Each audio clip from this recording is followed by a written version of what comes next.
Muy buenas, amables televidentes. En el conversatorio de la Fundación Institucionalidad y Justicia del día de hoy cuento con la gratísima presencia.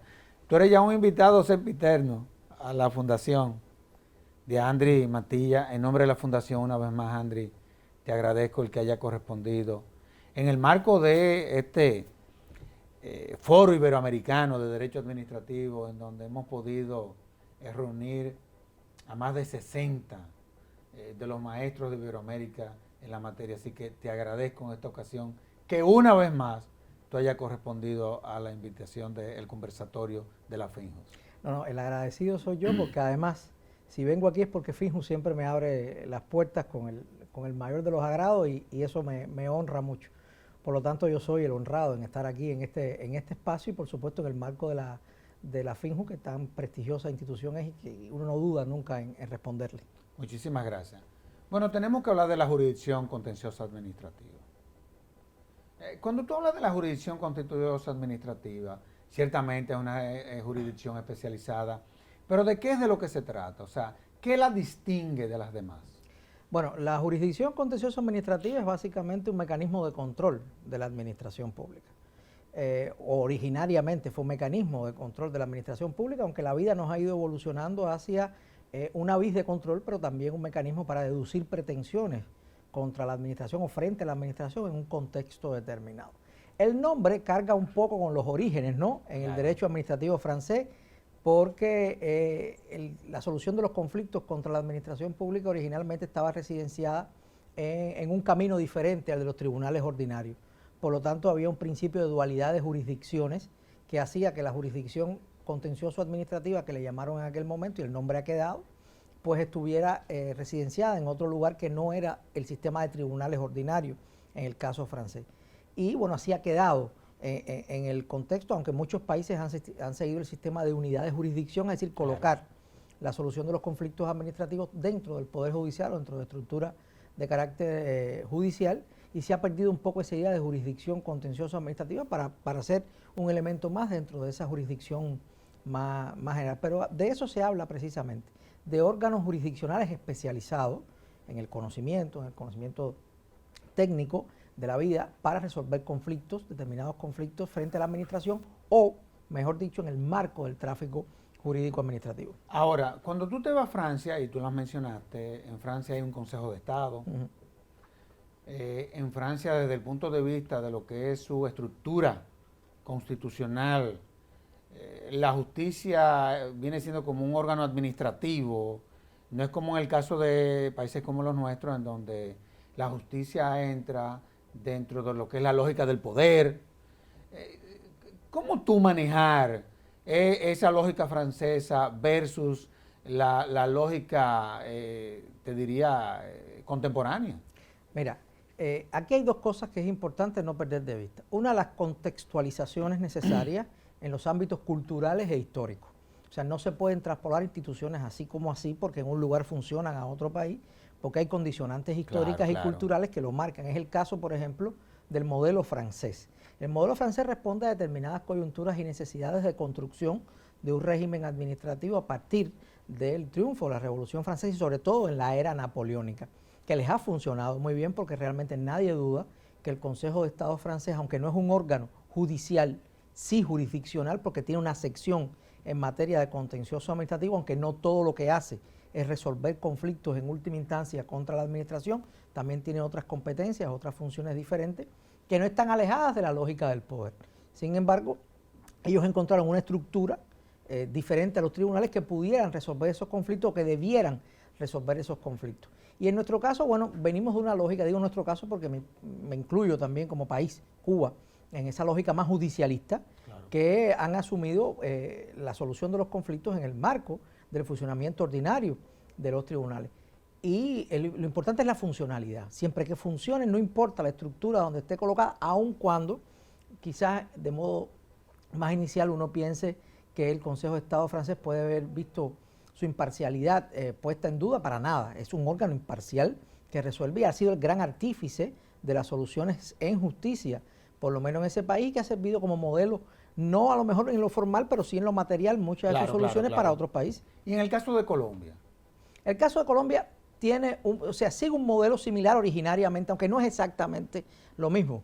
¿Pero qué fue lo que pasó ahí? Por ejemplo, nosotros nos fuimos por otro modelo, pero ¿por qué Colombia está entre un modelo y el otro? A ver, eso también tiene que ver con condiciones históricas. Primero, porque muchos de nuestros países, en el caso cubano no es así, porque nuestra tradición nos viene de España todavía, en la etapa colonial, y tenemos una tradición judicialista muy asentada, aunque con determinadas características en un inicio que no lo hacen exactamente judicialista. Es un modelo, siguiendo la vieja ley Santa María de Paredes, un modelo mixto o de conciliación ahí.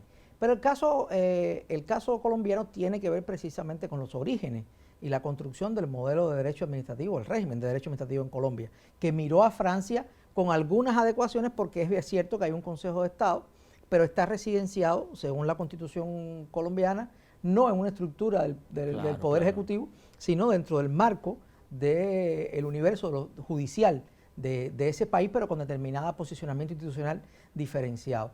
Y nada, es una suerte de modelo originario con adecuaciones a sus características, pero como tú también conoces, sabes muy bien, el Consejo de Estado colombiano ha funcionado bien, está de hecho marcando pautas en algunas cuestiones importantes en el área, en materia de derecho administrativo, y es una muestra más precisamente de que no hay soluciones rígidas, sino que tenemos que ser capaces de construir las estructuras y los medios de control de la administración, pero no solo en función del control de la administración, que mejor nos funcionen. Y yo creo que por ahí va el camino colombiano, que es digno de atender por la actualidad que está viviendo hoy realmente. Sí, sin lugar a dudas.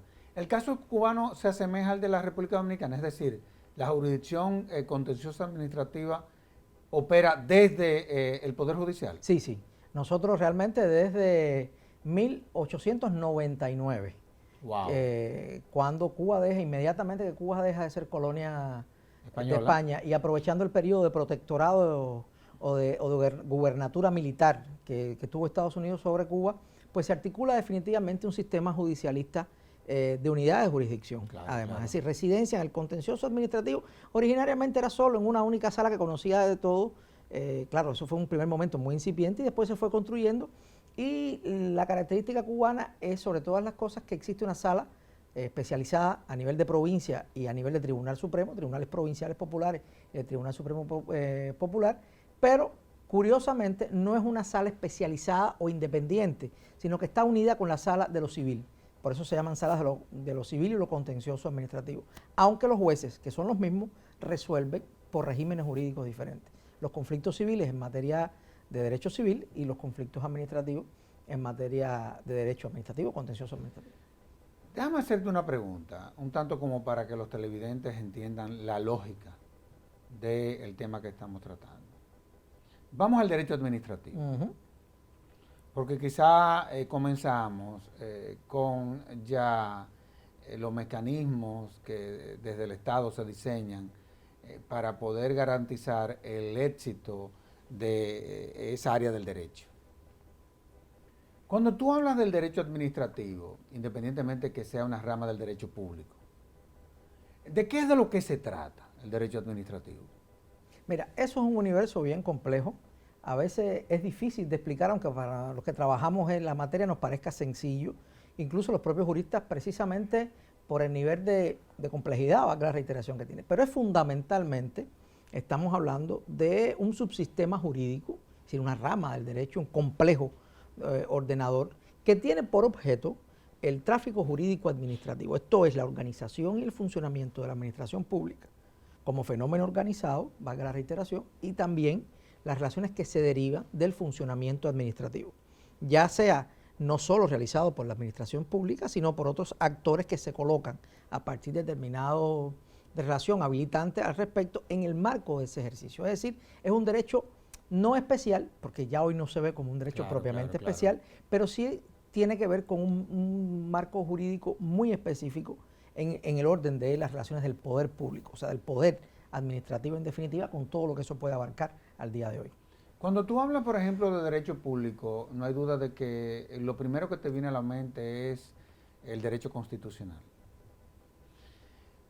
Tú sabes muy bien que se dan algunos debates entre los administrativistas y los constitucionalistas. ¿Dónde el derecho administrativo confluye con el derecho constitucional y dónde se separan?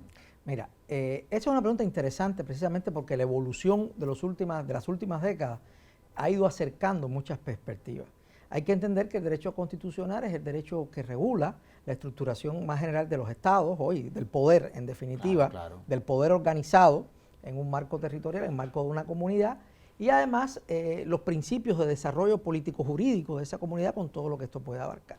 El derecho administrativo también se refiere a un segmento del poder organizado. Lo que pasa que es el poder en el marco del funcionamiento administrativo. Ya empiezan los puntos de confluencia precisamente totalmente. Ahí. Lo único que el derecho administrativo tiene una vocación de mayor concreción en algunas cuestiones, frente a la vocación quizás de mayor generalidad en la ordenación del derecho constitucional. No por gusto, un viejo autor del siglo XIX, por ejemplo, decía que el derecho administrativo encuentra en el derecho constitucional, o en la Constitución, en este caso, que no es exactamente lo mismo, el encabezamiento de sus capítulos. Y en otra frase que se pronuncia mucho del siglo pasado, de un alemán, se decía que el derecho administrativo es el derecho constitucional concretizado. Eso no le gusta mucho a los constitucionalistas. Sí, es verdad, pero cada vez realmente el marco de acercamiento de visiones, perspectivas, es cada vez más cercano, menos polarizado, precisamente porque compartimos puntos de conocimiento y puntos de visiones cercanas, lo que quizás el prisma es lo que nos hace verlo, no nos hace verlo con otra proyección, pero es el mismo en definitiva. Todas las ramas del derecho, por ejemplo, cuando tú te vas al derecho penal, el derecho penal tiene sus escuelas, tiene sus teorías, por ejemplo, en materia civil tú te encuentras con la teoría general de las obligaciones, las escuelas clásicas, los positivistas, etcétera, etcétera, etcétera. En el caso del derecho administrativo, ¿cuáles son las escuelas que se han destacado? ¿Y cuáles teorías se han fomentado dentro de esta rama del derecho? Mira, esa es una pregunta muy interesante por muchas aristas. El derecho administrativo es todavía un campo fértil al debate, claro. Porque quizás no tiene el tiempo de reflexión que puede lucir el derecho civil hoy con varios siglos realmente de desarrollo, ya yo diría que no solo siglos, milenios de desarrollo y otras ramas. El derecho desde los romanos, imagínate. Exactamente, por lo menos la base originaria de nuestro sistema jurídico es desde el antiguo derecho romano. En el caso del derecho administrativo, la especulación teórica sobre todas las cosas en esta materia apenas tiene 2 siglos, o 2 siglos y un poco. Y realmente en todo este proceso de búsqueda de explicaciones a fenómenos, de encuadramiento, en función de la mejor ordenación, por supuesto que se han generado ideas y posiciones que han sido importantes. Escuelas ha habido desde la misma concepción, desde el derecho administrativo, hasta la concepción de las instituciones propias del derecho administrativo. Por lo tanto, hay una diversidad en esto. Ahora, desde el punto de vista más global, yo creo que sí han sido varias escuelas al respecto. Hoy se están disolviendo, quizás hoy sea difícil identificar realmente el término de escuela, ¿no? Pero quizás las más famosas, en principio, es la escuela de Burdeos, con su teoría del servicio público, que lo lleva, impulsada por León Duguí, después llevada al derecho administrativo hasta sus últimas consecuencias por Gastón Hess, Roger Bonnard y Louis Roland, por ejemplo. La escuela de la Puissance Publique de Maurice Horiou, la llamada escuela de la potencia pública, que quizás no fue una escuela en el sentido tan exacto como le pudiéramos denominar a la escuela de León Duguí, pero también están las posiciones alemanas de finales del siglo XIX, las posiciones también alemanas que evolucionaron en la primera mitad del siglo XX, la escuela del profesor García de Enterría, que quizás es una escuela muy cercana a nosotros, pero yo creo que ya el término hoy de escuela, primero por la diversidad cada vez mayor de visiones al respecto, por la dinámica también que tenemos, yo creo que las escuelas jugaron un rol importante para asentar determinada visión del universo, por lo tanto tiene un rol importante en el conocimiento, en el entendimiento del derecho administrativo y ha sido también un punto de partida para esa evolución. Y también no solo escuelas en el sentido quizás de posicionamientos teóricos, sino también en relación hasta con marcos históricos en relación con esto. Por ejemplo, la escuela francesa, en un sentido más amplio, que tiene un nivel de pensamiento y unas características que no tienen los alemanes, por ejemplo, porque parten de otros presupuestos, o el caso italiano, que también ha sido muy importante. Eso también tiene que ver las escuelas con los maestros, con los líderes del conocimiento que lanzan, fomentan ideas y las proyectan. Y tiene que ver también con importantes maestros que se han dedicado a, de alguna manera, fomentar el conocimiento. Hablaba de Duhigg, hablaba de Jorieu, pero puedo hablar en Italia de Orlando, Vittorio Emanuele Orlando, claro. Que fue fundamental, Santi Romano, Guido Sanovini, Massimo Severo Giannini. Una cantera son una cantera claro. de personalidades que han proyectado realmente una línea de pensamiento, como también lo hemos tenido en América Latina. Yo creo que es importante también resaltar que aquí también ha visto sus segmentos y su proyección y sus escuelas de pensamiento. En unos casos fundadores, como puede ser, quizás no como primeras expresiones, pero sí solidificando una línea, como puede ser Gabino Fraga en México, como puede ser Bielsa en Argentina, el propio Marienhof. El propio Casaña. Estos son maestros que nos han llegado a la contemporánea. Casañe en Argentina. Yo creo que sí, que es importante entender precisamente que aquí estamos hablando de tendencias del conocimiento, de tendencias con sus líderes delante que han hecho de alguna manera la formación de discípulos y que han propiciado la evolución cualitativa en el pensamiento jurídico administrativo. Vamos entrando en materia, o sea, estamos dando una visión holística, digamos así, de qué es de lo que se trata, la jurisdicción, el derecho en sí, administrativo. Pero vamos a ver cómo los televidentes pueden entender algunos aspectos, por ejemplo, en materia de contrato. Vamos a ver. Desde el punto de vista del derecho administrativo, ¿cuál es el objeto de un contrato? Bueno, eso depende del tipo de contrato. En materia de contrataciones públicas. Claro, eso depende. Vamos a ver. Hay diversos, en materia de contratación pública hay diversos tipos de contratos. Incluso varía en dependencia del régimen jurídico de cada país, ¿no? Algunas figuras son más contractuales que otras, pero estamos hablando desde suministro de determinados bienes, la prestación de determinados servicios, estamos hablando de incluso hasta la contratación de servicios profesionales en función de consultoría o asesoría. Es decir, son básicamente actividades que están en función del tráfico jurídico administrativo, bienes y servicios, prestaciones en función de la realización de los fines del poder administrador. Vamos a la génesis entonces. Vámonos a los principios. Que tú sabes muy bien que tú te ríes, pero tú sabes que ese es el debate. Sí. Sobre todo porque muchas veces uno quiere hacer de los principios, uno muchas veces desnaturaliza la naturaleza de los principios, queriéndolo regular más allá de su propia naturaleza. ¿Cuáles son los que generalmente desde el Estado, desde la administración, en cualquier contratación, son los que uno debe de tener más en cuenta? Mira, no hay, a pesar de que hay principios que se proyectan, nos reímos porque estos han sido días intensos de debate al respecto, y yo pensaba, cada vez que discutimos de principio, que es el comienzo de algo, termina siendo el fin de la discusión. No, pero eso es increíble. Ha sido interesante. Yo sí creo que en función del desarrollo que ha habido en las últimas décadas de precisamente la contratación pública, porque cada vez el poder administrador, y digo poder no en sentido técnico específico, sino para englobar todo ese mundo, ¿no? Cada vez el poder administrador recurre más al contrato como mecanismo precisamente de actuación. Ahora, también hay principios en función de un marco determinado. O sea, hay viejos principios como la mutabilidad del contrato, inmutabilidad del fin, por ejemplo, que se discutía en el marco de si existen o no potestades en el marco de la contratación. Y hoy tenemos principios vinculados, por ejemplo, a la selección del contratante de la administración.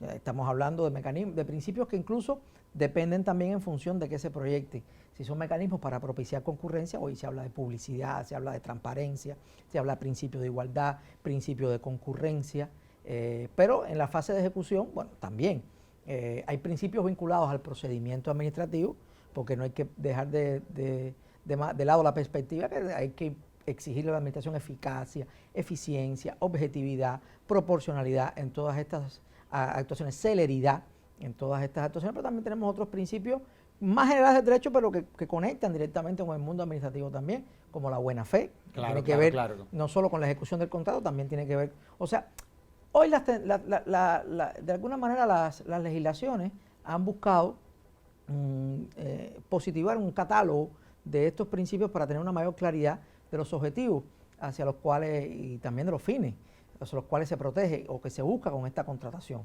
No hay que pensar que es un catálogo cerrado, no hay que pensar, y esto es muy importante, yo creo, por lo menos en clase me gusta siempre cuando hablo de principios hacerle énfasis a mis estudiantes, no hay que pensar que hay un principio más importante que otro, sino que todos se interconectan de alguna manera, incluso tienen un efecto dominó. Cuando usted piensa que está violando un principio, de alguna manera cae en otro. Pero hay principios medulares, piénsese nada más en el principio de juridicidad o de legalidad en el sentido que lo entendemos. Piénsese en el principio de prevalencia del interés común, o el principio pro homine o pro interés común, en definitiva. O sea, yo creo que la lista es grande y es compleja, porque el tema no es solo identificar los principios, a veces construir los alcances y los contenidos de esos principios. Ahora bien, uno de esos principios, como es lógico, y tú lo planteabas, el que tiene que ver con la transparencia, digámoslo así. Muchas veces uno de los grandes déficits que se dan en materia de contrataciones públicas es que todo lo que ha sido el proceso de contratación, muchas veces ese es el principio que menos se refleja, el que menos se refleja. Inclusive hay muchas de las contrataciones o de los procesos de licitación que se impugnan, en fin, porque se presentan inconvenientes. Desde el punto de vista de lo que tú has venido viendo, tú tienes una visión comparada, tú has estudiado, yo creo que todos los sistemas iberoamericanos, de una u otra forma. Y aunque muchas veces confluimos en algunas cosas, es increíble, pero nuestras leyes de compras y contrataciones muchas veces difieren. Es una cosa impresionante. ¿Cuáles son los elementos que tú entiendes que debe de contener en materia de contrataciones? ¿O qué debe de tener una ley que pueda garantizar esos principios que tú estabas mencionando, que son fundamentales en materia de una contratación pública? Bueno, la pregunta tampoco es simple.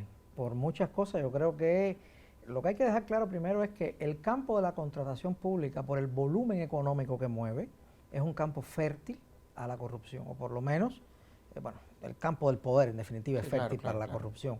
En sentido general, la corrupción es el gran vicio del poder, en definitiva. Yo siempre en clase digo, cuando Pandora abrió la caja de los males de la humanidad, el mal que se posó en el poder fue precisamente la corrupción.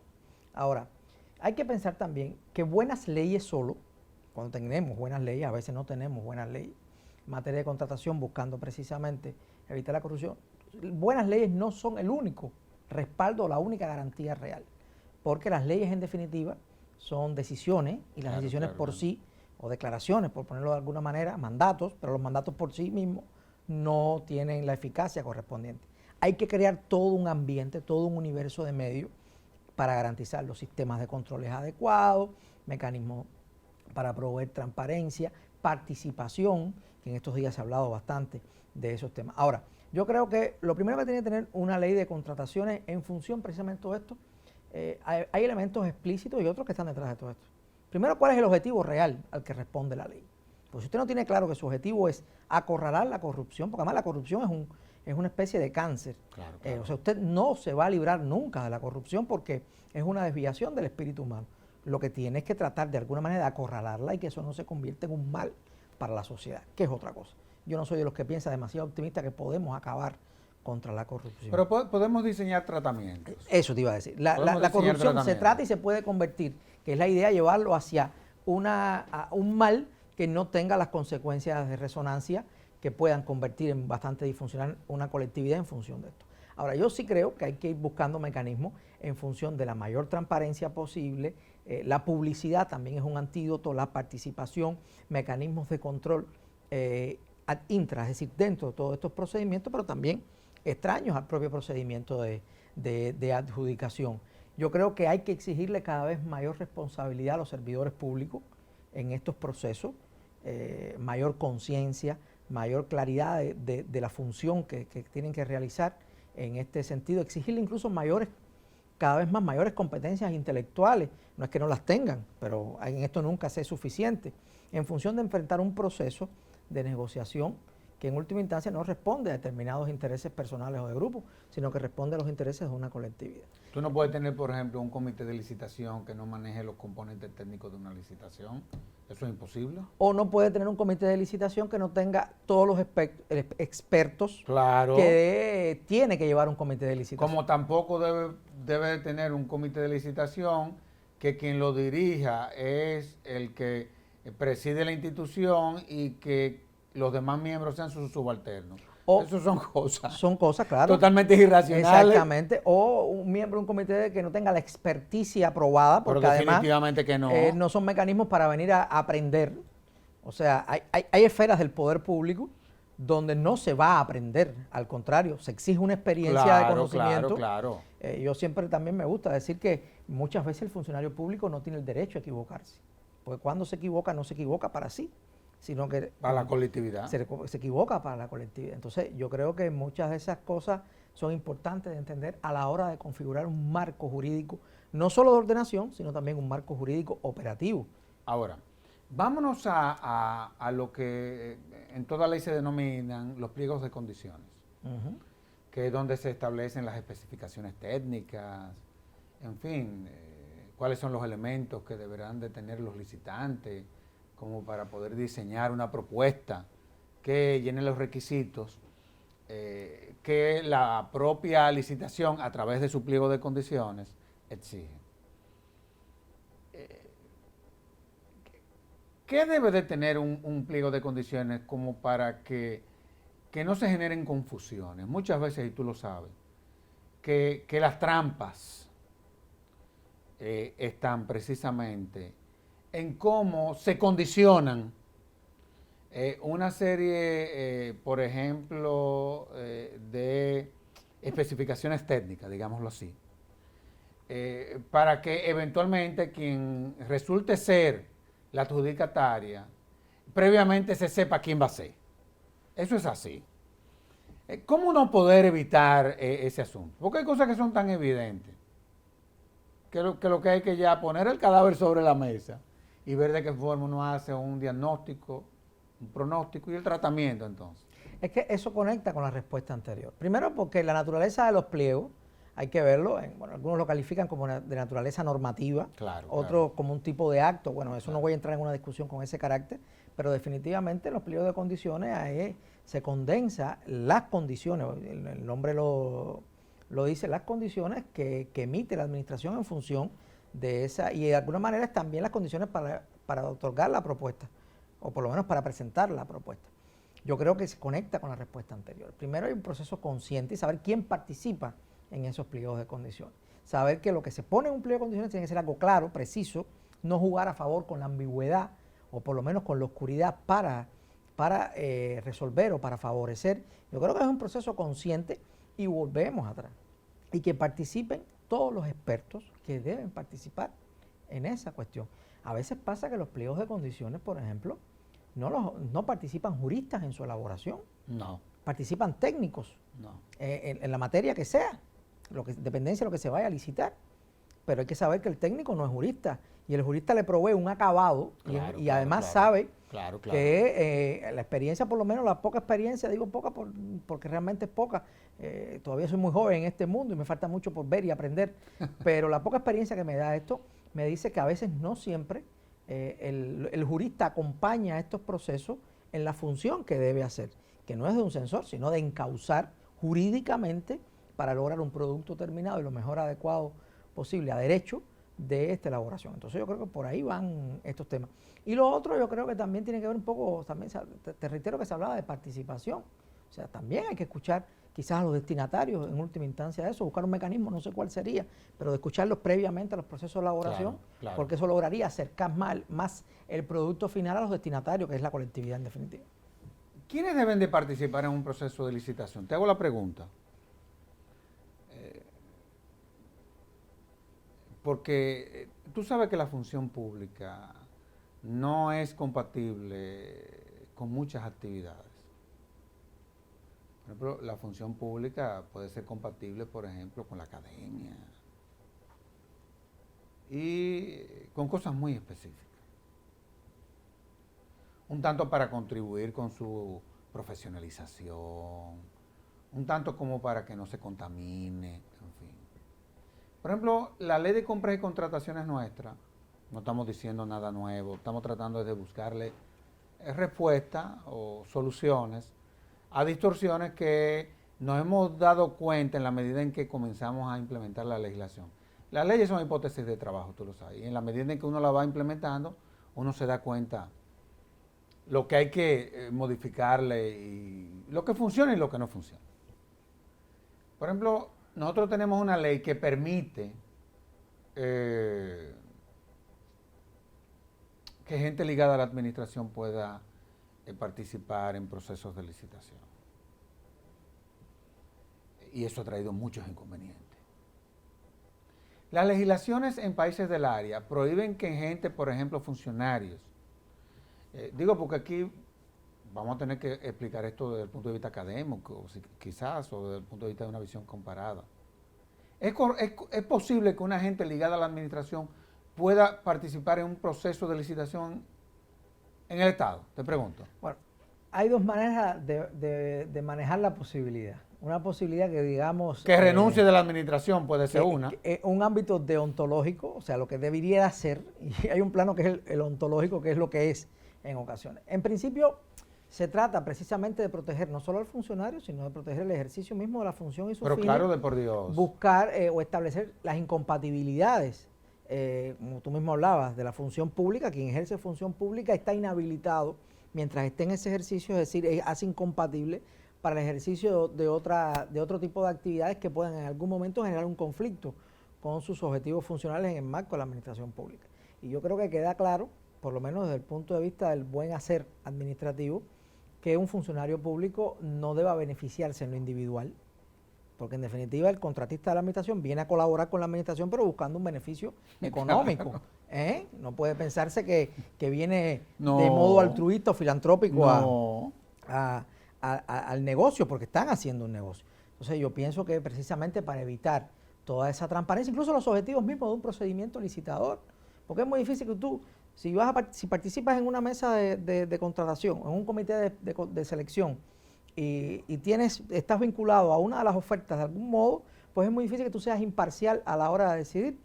Y eso afecta la concurrencia, va a afectar la competencia, porque en definitiva una licitación es una puja, es una competencia por obtener el objetivo, que es adjudicarse el contrato desde mecanismos de proposición. Entonces, sí, afecta todo eso. Déjame hacerte una pregunta ya del punto de vista jurídico. En materia de contrataciones públicas, en donde no hay duda de que el derecho administrativo tiene una relevancia. Pero hay veces en donde el derecho administrativo, aun cuando se trate de contrataciones públicas, choca con el derecho civil. Más que chocar, porque se presentan sus problemillas a veces. Confluyen en un mismo fenómeno de ordenación. Bueno, hay segmentos que son propios del derecho administrativo y hay segmentos que son propios del derecho civil. E incluso hasta por una cuestión de eficiencia normativa. Claro. Y de eficacia normativa no vas a repetirte en regulaciones lo que puedes obtener a partir de un análisis unitario del ordenamiento jurídico. O sea, pero el derecho administrativo y el derecho civil son dos mundos que se repelen en bloque. Es decir, cuando entra el derecho administrativo, no entra el derecho civil. Cuando corresponde al derecho civil, por eso te lo digo, no hay aplicación. Ahora, lo que sí puede pasar es que determinados segmentos de la relación, por decirlo de alguna manera, o del universo de relaciones que se desarrollan en función de una institución, un contrato determinado, puedan una parte ser regulados por el derecho administrativo y otra parte ser regulados por el derecho civil. Eso ¿no se puede dar un conflicto de jurisdicción ahí? No necesariamente. No necesariamente. Claro, hay un conflicto de jurisdicción, se pudiera dar cuando no tienes claridad de a quién le corresponde. Claro. Pero normalmente las leyes tienen la obligación de algún modo de ir allanando ese camino, ¿no?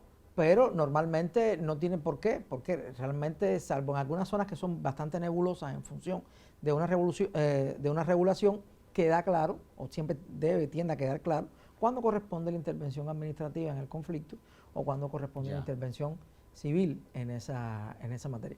Por ejemplo, las leyes han tendido a ir dejando claro, por ejemplo, que la fase precontractual, no importa si después la ejecución del contrato se va a regular por el derecho civil o por el derecho administrativo, ahí en nuestros países, bueno, en mi caso no existe en Cuba esa figura propiamente, pero en América Latina sí, pues por ejemplo las leyes están diciendo que toda esa fase precontractual, y desde hace mucho tiempo la doctrina habla ya de eso, es una zona que cae propiamente dentro del derecho administrativo. No importa si el contrato después sea un contrato típicamente civil o un contrato típicamente administrativo. Entonces ahí ya no hay discusión. O sea, es el derecho administrativo el que va a regular toda esa fase precontractual y por lo tanto los conflictos que de ahí se derivan son conflictos de naturaleza administrativa y tienen que ser resueltos por el órgano jurisdiccional con la competencia administrativa jurisdiccional para resolver ese conflicto administrativo. Excelente. Vamos a hacer una pausa y de inmediato volvemos con nuestro excelentísimo invitado. Gracias.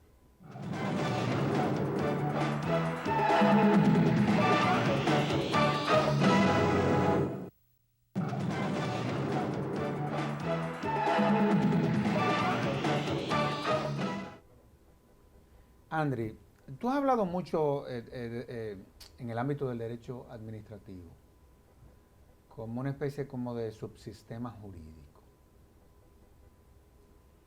¿Tú me pudiese explicar eso de una manera más detallada? Bueno, es una expresión que uno aprende como cuando es estudiante, por lo menos en mi país, y realmente se me ha quedado porque es muy cómoda a la hora de explicar. Pero todo el mundo te identifica mucho con esa expresión. Bueno, quizás porque viene de la enseñanza del derecho en mi país, ¿no? Pero realmente el derecho es un sistema, pero como universo está integrado también por subsistemas que tributan a ese subsistema mayor. O sea, el derecho todo es uno, pero desde el punto de vista quizás, vamos a decir así, del conocimiento, metodológicamente uno se va apropiando de determinadas partes o segmentos. El derecho administrativo es un segmento dentro del derecho, como lo es el derecho civil, como lo es el derecho penal. Claro, no se muestra segmentado porque la dinámica de la administración y de las relaciones con el ciudadano son dinámicas que usted no puede decir a veces exclusivamente, esto es puro derecho administrativo. No, se entremezclan muchas cosas, derecho constitucional, en fin. Pero cuando uno va a apropiarse de ese segmento en específico, pues lo llama precisamente como un subsistema porque es una parte dentro de ese sistema.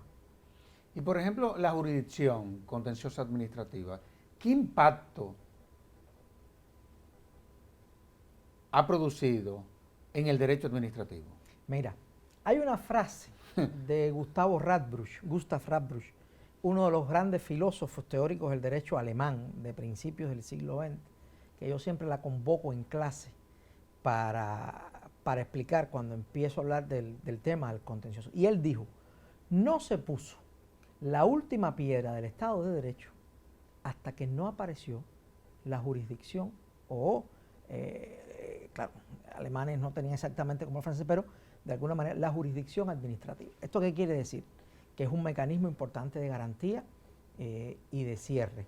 Y si me lo permite la digresión, en algunas lecturas que hice, encontré una frase de Máximo Gómez, curiosamente, wow, que le decía a uno de los miembros del cuerpo de abogados de los mambises, que eran los que en mi país lucharon por independencia contra España en la guerra del 95, en el momento de juzgar a un general mambí que había cometido ciertamente muchos excesos. Y cuando ese especialista le decía a Máximo Gómez, pero general, hay que juzgarlo, Máximo Gómez le dijo una expresión que me encanta y que pocas veces he visto. Sí, porque yo sé que el juicio es la previsión para no incurrir en el error. Por lo tanto, cuando uno habla de las connotaciones del contencioso administrativo, está precisamente en un camino para corregir una mala actuación o una afectación en un derecho, un interés legítimo sobre el ciudadano, y por lo tanto estamos en uno de los elementos de cierre también, ¿por qué no?, del sistema de protección, del sistema en definitiva, que no es solo proteger, es también proveer, porque muchos ven al contencioso administrativo solo como un mecanismo de protección frente a la administración, pero es que el contencioso administrativo es el proceso administrativo, el universo procesal administrativo es también un mecanismo que provee a la buena gestión administrativa. Claro. O sea, no solo puedes verlo desde esa visión más estrecha, sino que tienes que intentar abrir todas las salas Todo posibles. lo que tiene que ver, por ejemplo, con la función pública, en fin, la carrera civil. Con lo que sea. En fin, ahora, no es fácil la materia administrativa porque a fin de cuentas, hoy en día el pleito es con la administración.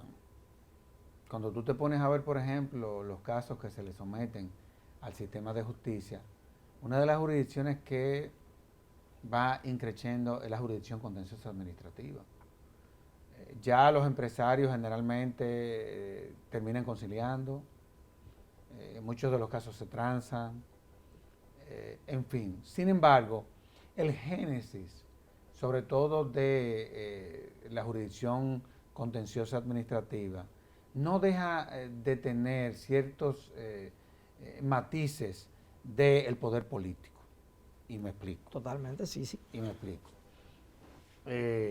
Cuando tú te vas y ves cómo se eligen los jueces, por ejemplo, del Tribunal Supremo, son los políticos los que eligen al Tribunal Supremo, que a fin de cuentas son, en el caso nuestro, los que terminan nombrando los demás miembros del Poder Judicial. Es decir, que hay una génesis política. ¿Cómo modular esa relación entre el poder político y la jurisdicción que lo somete al orden? Mira, Cuando la génesis de esa jurisdicción es política. me estás pidiendo una respuesta que a lo mejor no te pueda dar. Si nos vamos a los orígenes mismos del derecho, del contencioso administrativo en Francia, te darás cuenta rápidamente que ¿por qué surge el contencioso? Porque los que llevaban la rienda política en aquel momento no querían que los jueces resolvieran los conflictos que se pudieran generar en ese ámbito. Y diseñar un órgano administrativo. Claro. Se crea nace con un fuerte matiz político. Sí. Incluso un supuesto matiz de dejar a Napoleón no le gustaba mucho claro que no. La justicia. Que además no solo fue Napoleón, dicho sea de paso, porque el gran cerebro detrás de todo esto era Sieyès, o por lo menos uno de los cerebros que estuvo en este proceso era el abad Sieyès. Entonces, claro, y no hay que pensar también que la administración pública es un fenómeno que está de algún modo sometido a la política, aun cuando busquemos la manera cada vez de decirle al funcionario público, crear marcos de imparcialidad de la gestión administrativa, pero no se puede dejar de eso. El factor yo creo que es esencialmente, más allá de las exigencias, de las regulaciones, de establecer cotos, de establecer límites, de establecer controles, es también el factor humano. Porque lo que hizo del Consejo de Estado francés un verdadero órgano jurisdiccional, a pesar de estar bajo la dependencia de estos procesos y con ese matiz político, es que los consejeros de Estado se fueron comportando como jueces imparciales. Claro. Bueno, por ahí se dice que Napoleón nunca vetó una decisión del Consejo. No. Claro, los consejeros de Estado también en aquel momento no es que eran hombres perfectos, sabían el contexto en que se movían y por supuesto sabían los matices. Pero yo creo que lo importante en estas cosas, tú has utilizado una palabra, es no politizar el fenómeno. Bueno, es verdad que hay que nombrar los jueces y hay que buscar un mecanismo de nombramiento que sea lo más objetivo posible y en función de las finalidades que se requieren de ellos.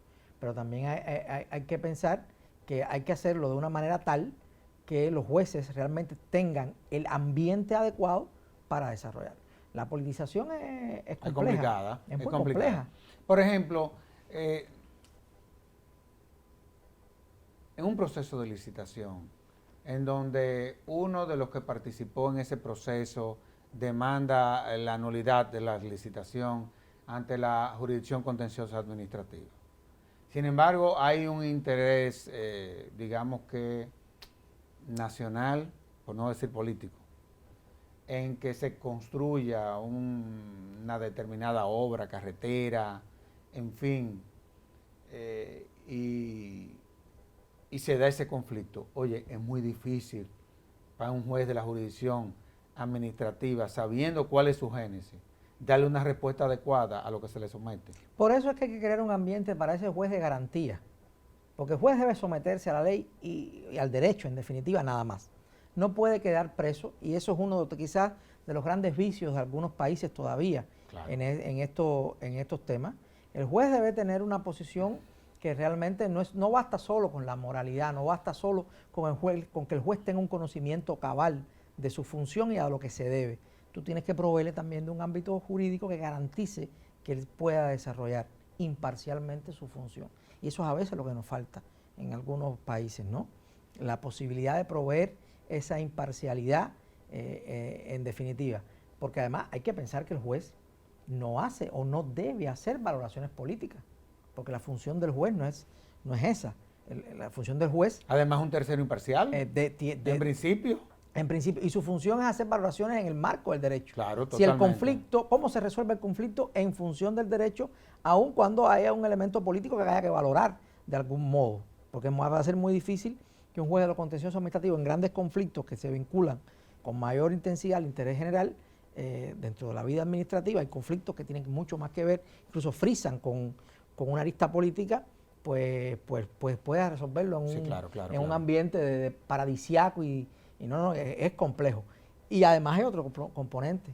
Ortega y Gasset decía que el hombre es él y sus circunstancias, y también los jueces vienen con sus circunstancias personales, con su universo cognoscitivo, con sus experiencias. Entonces es complejo todas estas cuestiones, pero lo que sí es cierto es que tiene una misión, que es resolver en derecho el conflicto. Claro. ¿Cuáles son los retos del derecho administrativo? Mira, yo creo que cada vez más los retos, bueno, nosotros los que nos dedicamos al estudio de estas cosas, hablamos mucho de retos y retos, pero cuando tú tomas 5 minutos para pensar, te das cuenta que los retos van increciendo, porque las transformaciones del espacio administrativo son increíbles. Están siendo tales de los últimos años hacia acá, con una intensidad también tal, que realmente los retos del derecho administrativo es como seguir siendo un instrumento válido para ordenar en función de fines específicos toda la vida colectiva, que cada vez es más diversa, es más plural, es más globalizada. Por lo tanto, el derecho administrativo, el reto fundamental, yo creo, es demostrar ahí donde ha existido como un modelo, porque también el derecho administrativo hablamos en sentido general, pero hay diferentes modelos de sujeción de la administración al derecho, de ordenación de la administración, es seguir demostrando su idoneidad como técnica jurídica, como fenómeno jurídico, para responder a exigencias de ordenación de vida de las sociedades actuales. Cuando tú hablas de modelo, ¿a cuáles modelos tú te refieres? Bueno, es conocido que han habido dos grandes modelos. El modelo de régimen administrativo, que nace a la vera del derecho administrativo francés, claro. Se ha convertido en el modelo de derecho administrativo francés, y el modelo anglosajón, que claro, al ritmo de la globalización han tenido ciertos acercamientos, aunque no son exclusivos, hay otras realidades detrás de esto. Es increíble, pero el tiempo se agotó. Y en nombre de la Fundación Institucionalidad y Justicia te agradezco una vez más, Andri, que haya correspondido a la invitación. La verdad es que hablar contigo se aprende oyéndote conversar. Así que gracias, sobre todo en el marco de este foro que ha resultado ser tan exitoso y en donde todos estábamos eufóricos, digámoslo así. Te agradezco que hayas sacado un espacio para comunicarle a la sociedad dominicana de qué es de lo que se trata esta importantísima rama del derecho. El agradecido soy yo, y te reitero también mi agradecimiento, sobre todas las cosas, porque FINJUS siempre me abre los brazos y me recibe quizás inmerecidamente, yo creo que inmerecidamente, me recibe también. No, tú te lo mereces. Y a ustedes, amables televidentes, les decimos hasta la próxima, en donde estaremos en un nuevo conversatorio de la Fundación Institucionalidad y Justicia. Hasta entonces.